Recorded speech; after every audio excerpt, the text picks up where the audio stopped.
ಎಲ್ಲರಿಗೂ ನಮಸ್ಕಾರ. ಈ ದಿನ ನಾನು 41ರಿಂದ 45ರವರೆಗೆ ಶ್ಲೋಕಗಳನ್ನ ಹೇಳ್ತಾ ಇದ್ದೀನಿ.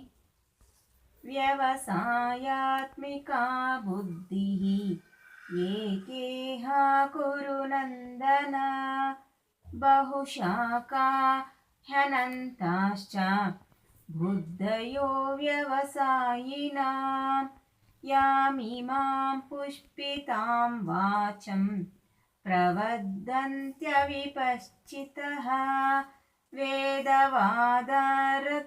ಪಾರ್ಥ ನಾನ್ಯದಸ್ತೀತಿ ವಾದಿನಃ ಕಾಮಾತ್ಮಾನಪ್ಸರ್ಗಪರಾಃ ಜನ್ಮ ಕರ್ಮ ಫಲಪ್ರದಾಂ ಕ್ರಿಯಾವಿಶೇಷಬಹುಲಾಂ ಭೋಗೈಶ್ವರ್ಯಗತಿಂ ಪ್ರತಿ ಭೋಗೈಶ್ವರ್ಯಪ್ರಸಕ್ತಾನಾಂ ತಯಾಪಹೃತಚೇತಸಾಂ